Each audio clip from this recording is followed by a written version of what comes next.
നിങ്ങളുടെ ഫേവറേറ്റ് സീരിയലുകൾ ടിവിയിൽ വരുന്നതിന് മുൻപേ സൺ നെക്സ്റ്റ് ആപ്പിൽ കാണാം. ഇനി എല്ലാവർക്കും മുൻപേ കാണൂ. ഇപ്പോൾ തന്നെ സൺ നെക്സ്റ്റ് ആപ്പ് ഡൗൺലോഡ് ചെയ്ത് സബ്സ്ക്രൈബ് ചെയ്യൂ.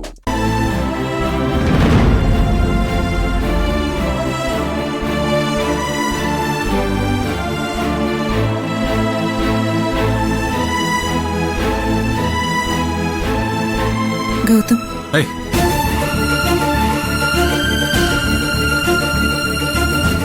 എന്തിനാ സങ്കടപ്പെടുന്നത്? ഇതുവരെ ഉണ്ടായിരുന്ന വിഷമെല്ലാം മാറിയില്ലേ? പെറ്റമ്മ ആരാണെന്ന് തിരിച്ചറിഞ്ഞില്ലേ? എന്തായാലും എനിക്ക് ഗൗതമിനോട് ഒരുപാട് നന്ദിയുണ്ട്. അമ്മയോട് നടന്നതൊന്നും ഗൗതം പറഞ്ഞില്ലല്ലോ. നീ പറഞ്ഞുകൊണ്ടാണ് ഞാൻ സത്യം മറച്ചു വെച്ചതെന്നാണ് കരുതിയിരിക്കുന്നത്. ഇത്രയും കാലം എന്റെ പെറ്റമ്മ ആരാണെന്നുള്ള സത്യം എന്നിൽ നിന്ന് മറച്ചു വെച്ച ദ്രോഹിയാണ് നീ. ഇപ്പൊ ഈ വീട്ടിൽ എന്റെ ഈ മുറിയില് എന്റെ കൺമുമ്പിൽ നീ ഇങ്ങനെ നിൽക്കുന്നുണ്ടെങ്കിൽ അത് എന്നെ നൊന്ത് പ്രസവിച്ച എന്റെ അമ്മ നിനക്ക് തന്ന ഔദാര്യമാണെന്ന് കരുതിയാ മതി. അമ്മ പറഞ്ഞുകൊണ്ട് മാത്രമാണ് നീ ഇപ്പൊ ഇവിടെ നിൽക്കുന്നേ. ഇല്ലെങ്കിൽ ഇപ്പൊ നിന്റെ സ്ഥാനം ഈശ്വരമംഗലം വീടിന്റെ പുറത്തായനെ. ഇല്ല, ഇനി സ്നേഹത്തിന്റെ ഒരു ആനുകൂല്യവും നീ എന്നിൽ നിന്ന് പ്രതീക്ഷിക്കണ്ട. എന്നെ ചതിച്ചവളെ തിരിച്ചു സ്നേഹിക്കാൻ എനിക്കാവില്ല.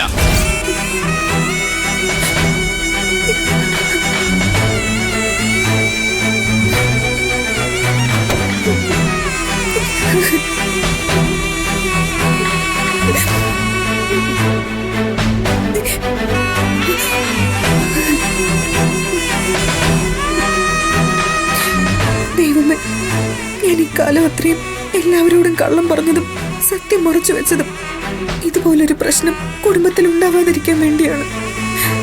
ഞാനിപ്പോ തെറ്റുകാരിയായല്ലോ. ഞാൻ അനുഭവിച്ച വേദനകൾ മുഴുവൻ വെറുതെ ആയി പോയല്ലോ ഈശ്വരൻ.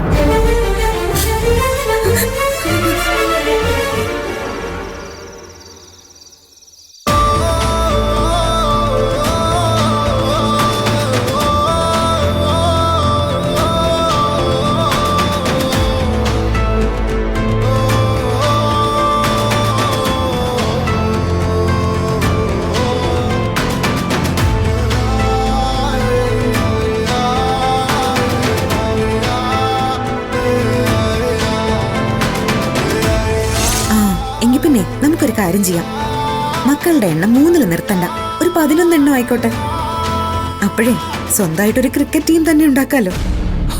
അത് ഐഡിയ. വേണമെങ്കിൽ 1-2 സബ്സ്റ്റിറ്റ്യൂട്ട് കൂടെ ആവാം. എന്ത് പറയുന്നു? അയ്യടാ, വല്ലാത്തൊരു പൂതി തന്നെ.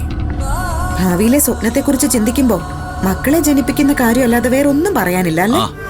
അത് പിന്നെ സന്തതി പരമ്പരകളെ സൃഷ്ടിക്കുക എന്ന് പറയുന്നത് പ്രകൃതി ആവശ്യപ്പെടുന്ന മനുഷ്യന്റെ കടമയല്ലേ? വേണ്ട വേണ്ട, ഇനി കിടന്ന് ഉരുളണ്ട. ഞാൻ ചോദിച്ചതേ ബിസിനസ്സിലെ വളർച്ചയെ കുറിച്ചാ. ആഹാ, രണ്ടുപേരും വലിയ സന്തോഷത്തിലാണെന്ന് തോന്നുന്നല്ലോ. നീ എന്നോട് ചോദിച്ച അതേ ചോദ്യം നമുക്ക് നിർമ്മല വേണ്ടി ചോദിച്ചാലോ? ഗൗതം തന്നെ ചോദിക്കും. എന്താ? നിർമ്മലാമ്മ പറ. നിർമ്മലാമ്മയുടെ ജീവിതത്തില് നേരിടണമെന്ന് ആഗ്രഹിക്കുന്ന ഏറ്റവും വലിയ സ്വപ്നം എന്താ? ഈ സ്വപ്നം എന്ന് പറയുമ്പോ ഒരു തവണ തോന്നി പിന്നെ അതങ്ങ് മറന്നു പോകുന്ന ആവരുത്. ആ സ്വപ്നം നമ്മളെ ഇങ്ങനെ പിന്തുടർന്നുകൊണ്ടേയിരിക്കണം. അത്തരം എന്ത് സ്വപ്ന നിർമ്മലാമ്മയ്ക്കുള്ളത്?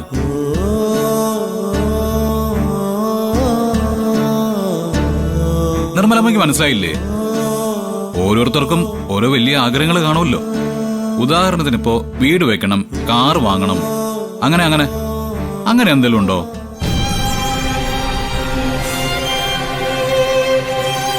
നിർമ്മലാമ്മ എന്താ ഒന്നും മിണ്ടാത്തത്? അങ്ങനെ ഒരു സ്വപ്നം ഇല്ലേ? ആന്റിയുടെ മനസ്സിൽ ഒരൊറ്റ സ്വപ്നമേ ഉള്ളൂ. അതെന്താണെന്ന് എനിക്ക് നന്നായിട്ട് അറിയാം. ഒരൊറ്റ സ്വപ്നമോ? അതെന്താ അത്? ആന്റി നൊന്ത് പ്രസവിച്ച് നഷ്ടപ്പെട്ടു പോയ മകനെ തിരികെ കിട്ടണം. ആ മകന്റെ നാവിൽ നിന്ന് അമ്മയെന്നുള്ളൊരു വിളി കേൾക്കണം. അതാണ് ആന്റിയുടെ ഏറ്റവും വലിയ മോഹം. നോക്കി, അത് പറഞ്ഞപ്പോഴേക്ക് നിർമ്മലാമ്മയുടെ മുഖം വാടിയത് കണ്ടോ? ദൈവമേ, ആള് കരഞ്ഞും തുടങ്ങി. നീ ഒറ്റ ഒരുത്തിയാ നിർമ്മലാമ്മയെ കരയിച്ചത്. മാറി നിങ്ങോട്ട്. കരയാതിരിക്കെ, ഞങ്ങളൊരു തമാശക്ക് ചോദിച്ചല്ലേ. അതൊക്കെ ഞങ്ങൾക്കറിയാവുന്ന കാര്യങ്ങളല്ലേ. നിധിമോള് പറഞ്ഞത് സത്യ, പക്ഷേ അതെന്റെ സ്വപ്നമല്ല. ഞാൻ ജീവിക്കുന്നത് തന്നെ അതിനു വേണ്ടിയാ.